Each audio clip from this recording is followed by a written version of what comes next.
Hi everyone and welcome to my channel. In this video I'm going to show you how to do a specific spell with Lilith, and this is going to be accessible to absolute beginners and also to people that have maybe worked with Lilith before, right up to advanced people as well.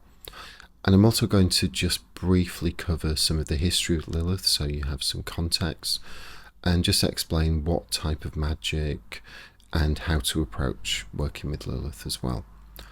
So the very brief origins of Lilith go right the way back to ancient Sumeria. So we're talking about 5,000 years ago, 3000 BC, maybe a little bit before that. And the most documented origins of Lilith actually go back to Lamashtu. And Lamashtu was a feared deity dash demon at the time that was known for stealing or even killing children. And when we look back to what is documented of that time, Lilith doesn't seem to be a specific spirit, but actually seems to be more of a collection. And these were the ghosts, effectively, of Lamashtu's victims. And they would very specifically be young women that had not had sex and obviously weren't pregnant. So the mythology was that the Liliths were these victims of Lamashtu and had come back to try and get what they hadn't had in life. So one of the major sort of fears of Lilith was to cause men to have either sexual thoughts or wet dreams, which was very taboo at the time, or in some cases to actually try and take somebody else's child because they wanted a child in life but they couldn't have one in spirit.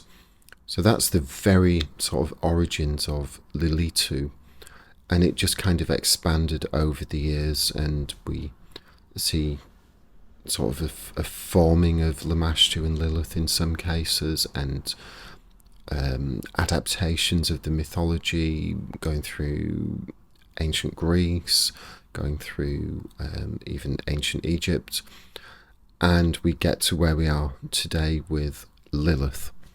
And unfortunately, kind of contaminated by the Christian mythology that Lilith was the first woman and was cast down to hell for not obeying Adam.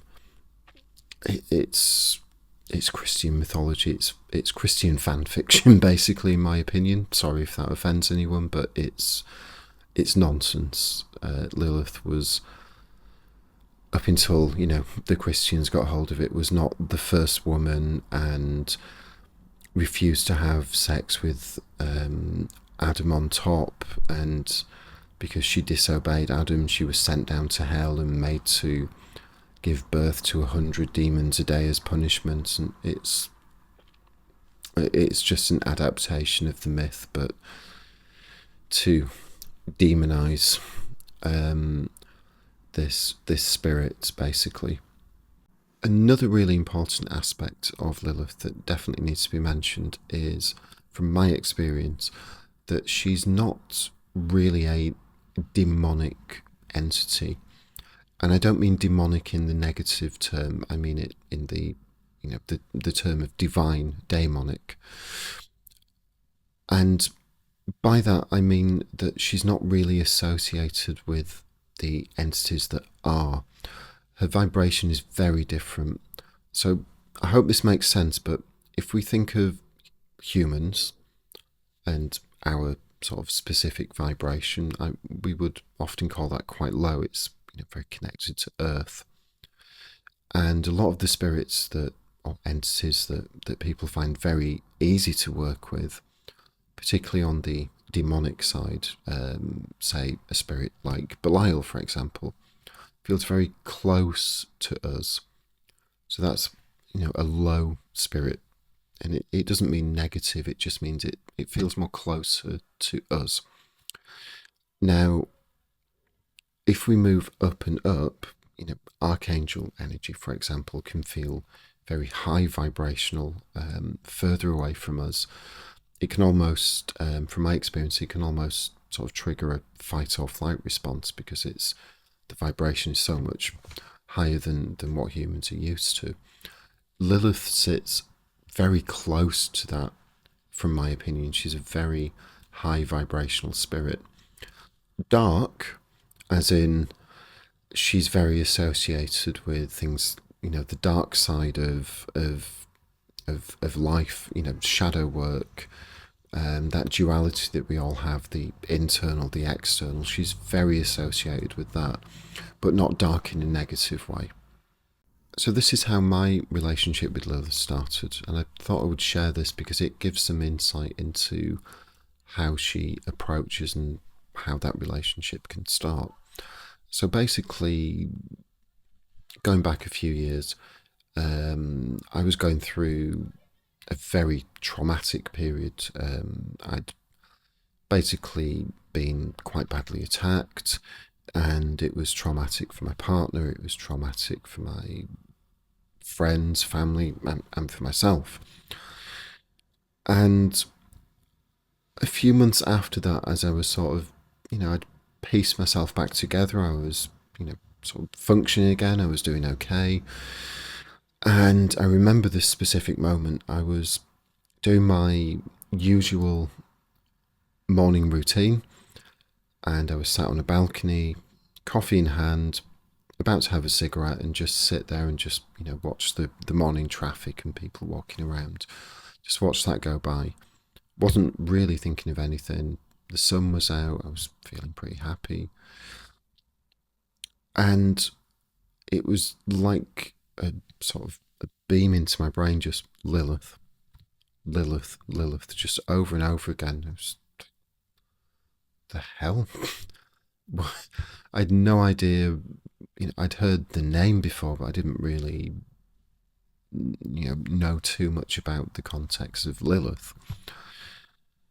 And it sort of calmed down for a bit, and then I started to get weird synchronicities. I'd put the radio on, because I often put the radio on while I'm working. It's like talking about the news live or, whatever it is.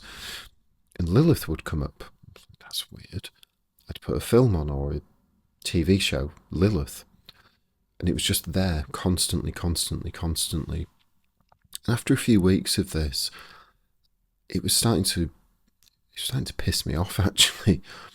I remember just sitting up in bed alone one night and just literally shouting, like, what do you want? And eventually, I got out of bed and decided, okay, I'm going to make contact. Sat down and basically just meditated, and bang, instantly that relationship just started. And the weird thing was, as soon as I felt Lilith's energy come through, it felt very familiar. I knew it. It had been around me for a very long time. But I think because of what was happening in my life, decided to come forward because I needed help in a spiritual way, and it was life-changing, completely changed my life, and that relationship has been pretty much a daily present thing ever since. So some of the magic work that you might want to do with Lilith and what she excels at would be things like healing past trauma or any kind of trauma work, particularly any sexual trauma, shadow work, anything that is based around sexuality or particularly sexual identity, which I know a lot of people go through. She's really, really good at assisting with that. And by assisting, I mean that as you work with her, things will be presented, opportunities will open, guidance will, be there. You always still have to do the work with Lilith. And she can be very tough to work with at times because tests will be given that you either pass or don't. And if you don't pass, then you have to take a step back and look at why didn't I pass. but she's really, really good at all of those things. She's also good for sex magic, which I've mentioned in a previous video, and obviously something that I can't experience, but what's known as menstrual magic or period magic. That is almost like supercharging any kind of ritual or work that you're doing with Lilith. That is just like an accelerant to any of the work that you're doing. And she's also very good at love magic. And I get a lot of clients. It's actually the most popular thing that people ask me. And I can understand why. And we've all been in that desperate phase when a relationship ends and you don't want it to, or you've messed up a relationship, you've destroyed it, and you regret what you've done, you still care for the person, but all of those kind of things. She is good at what you would call love magic, but with how Lilith works, she's maybe not the best unless you're willing to actually really do some deep work on what has caused you to get from this point to where you're now, alone and sad, if that makes sense. So if I give a really brief example, a client completely messed up the relationship. They put their hands up, and I gave them some guidance on working with Lilith, and the problem was something deep from early on in their life, in their childhood. They basically had developed an incredibly strong fear of abandonment. And it all went back to the relationship with their mother and something that was said and done and blah, blah, blah. So it's not as simple as you do a love spell with Lilith and they're just going to pick your ex up and sit them on your knee and everything's good. She will make you address things that need to be addressed. You will have to go through certain challenges. And then you can, possibly look at the relationship, but she's tough to work with in that aspect. I always give that warning that she's great to work with, but you're going to have to, you're going to have to walk through those challenges and actually succeed. If you don't, no harm done. But it just means that you've got a lot of shadow work to do, basically. So if you were going to start working with Lilith, or maybe you already have, but you're still finding your feet and being a bit tentative. Now, just to put this in context, all of the ritual things, so actually just over my shoulder there, the purple candle is the candle that I use for Lilith for all ritual work at the moment. And then I'll use a few other candles as well. But the reality of this is, it's almost sort of window dressing. It's to put us in the right frame of mind.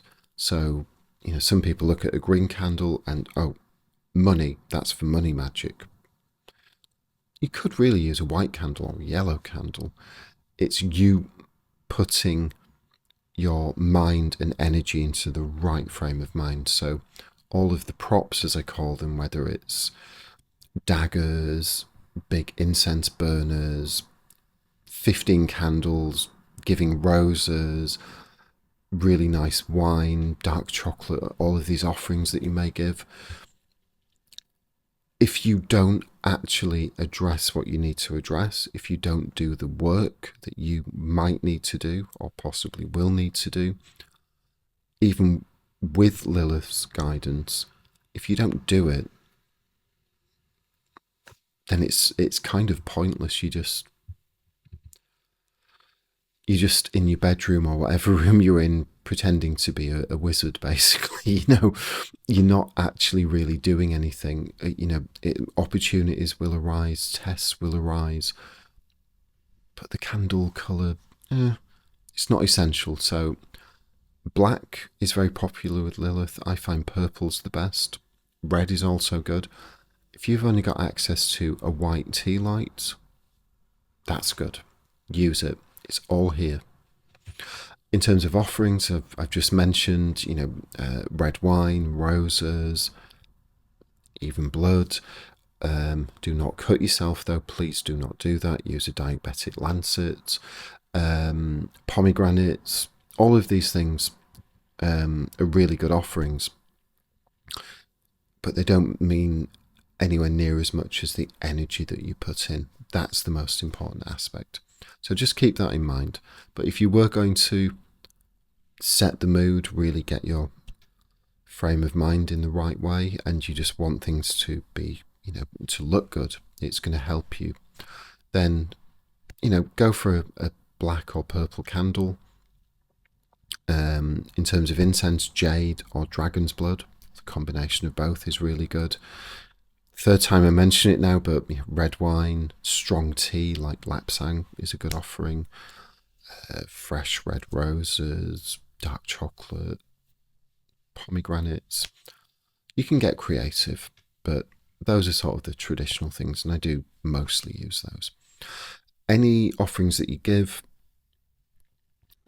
I would say leave them for a day maybe, and if you can, take them to a crossroads at night.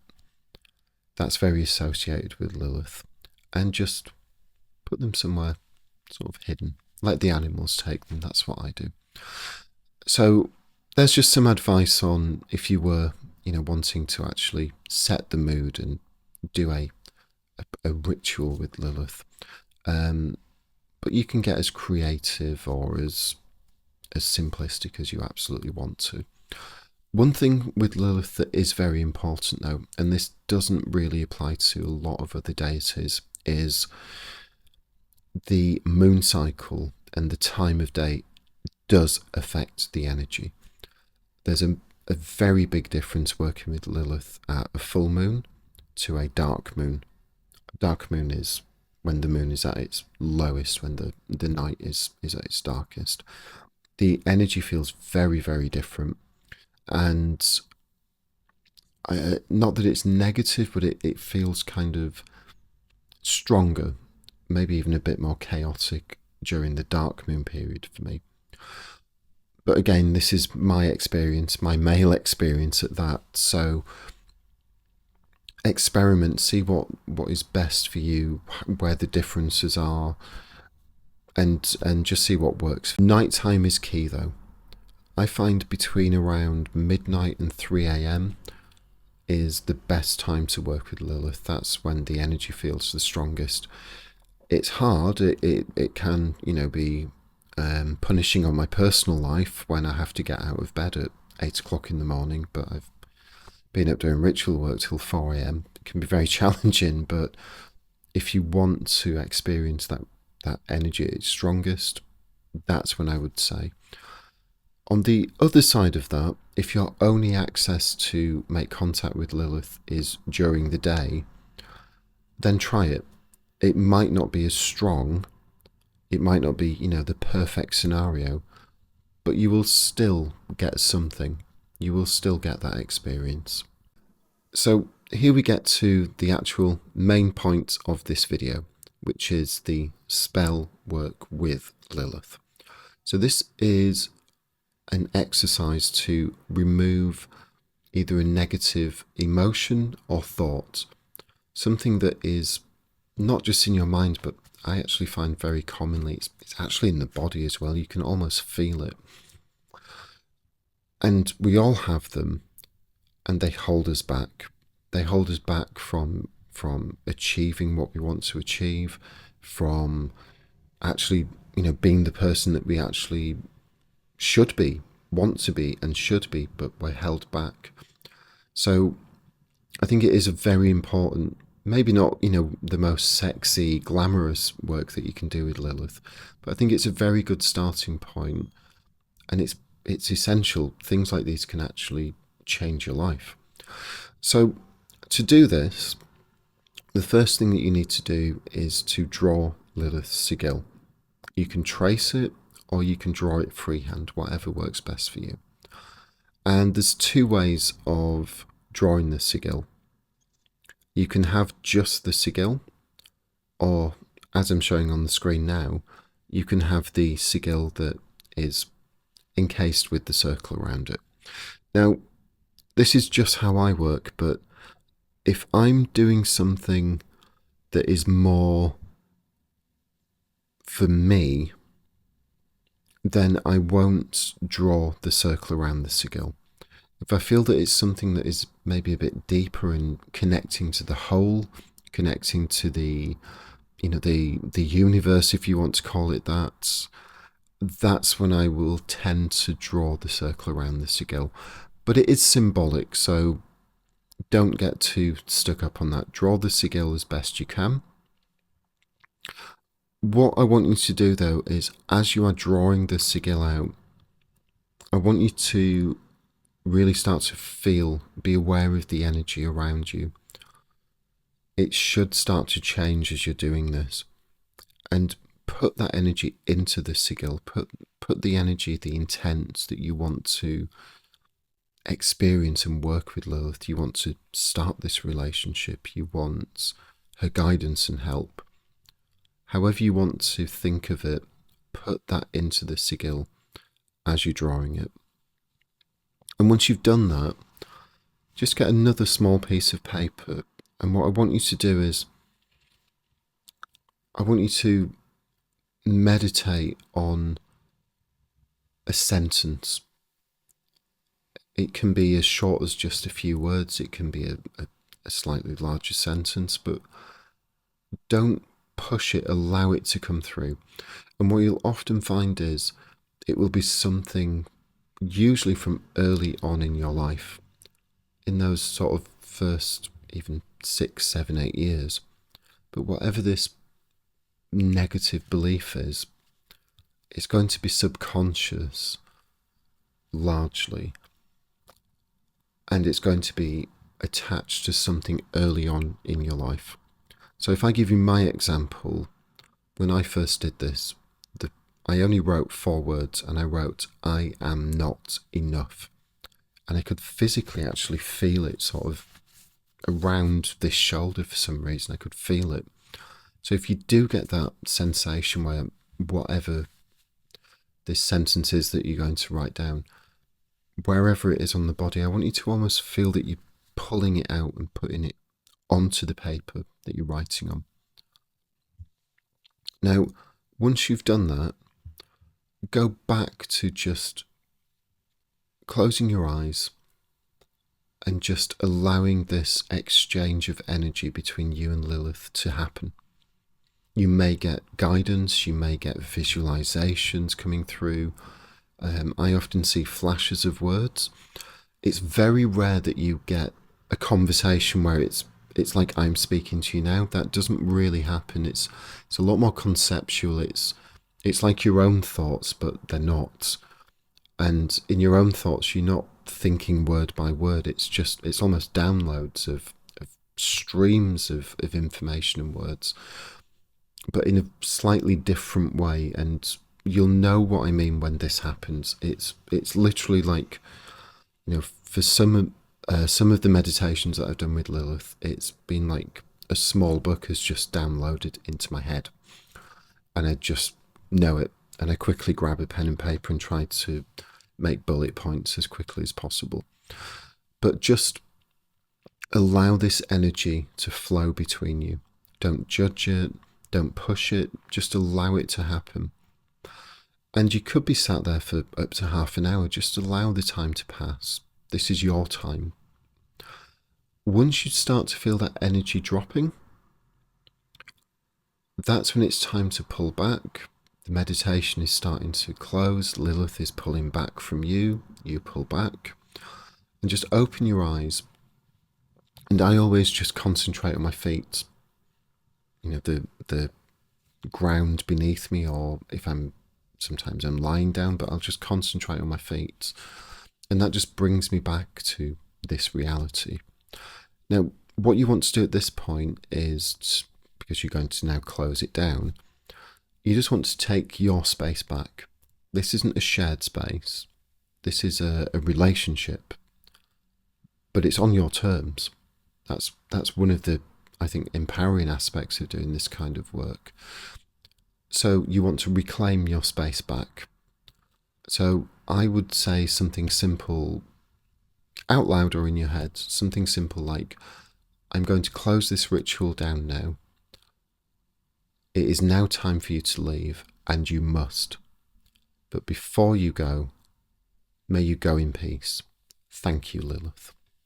Something as simple as that. It's claiming your space back, thanking Lilith, or whichever deity you're working with, and then just helping sort of balance the space that you're in as well. The only other thing to do at that point is to decide what you would like to do with the sigil and the sentence that you've written down. Personally, I would safely burn them, and then I release the ashes, whether I go for a walk at night and release it, or sometimes just out the window. But I just release it to the air. That feels like I'm releasing the energy that I've put into this and releasing it out into the universe. Some people bury them, and if you were to do that, I would, if you can, at a crossroads at night. Again, safely. Don't go wandering around a dangerous area, putting yourself at risk, so that you can bury a sigil. Do it, discreetly but safely. What will then often happen with this kind of work with Lilith is, okay, you've got the guidance. She's going to assist you with this. So for me, my sentence, I am not enough, I'd pulled it out of my body, I'd released it, I sat there for maybe an hour, with this exchange of energy and all sorts of things happening. But, I got to a point where, no, I am enough. I believe it consciously and subconsciously. Great. That's when the tests will come. So do I actually believe I'm enough? Okay. I'm going to get rejected from this thing that I want, or, whatever it is. So just be aware of that. If you don't pass these tests, don't get stuck up on that too much. You can always go back, start again, and maybe you need to go a little bit deeper. You haven't passed the test because you're still scared of this, or you're still reacting this way because, you're not ready to, fully address whatever it is. So that's just my, sort of advice on what will likely happen afterwards.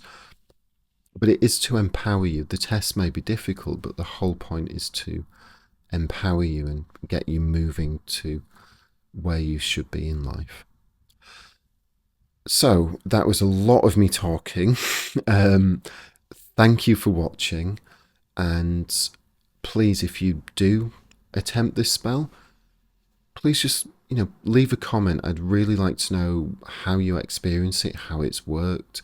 I'm always fascinated to know of other people's experiences with Lilith, because, as I've said, it is so diverse. It's so individual as well. So please let me know how that went for you. And again, thank you for watching.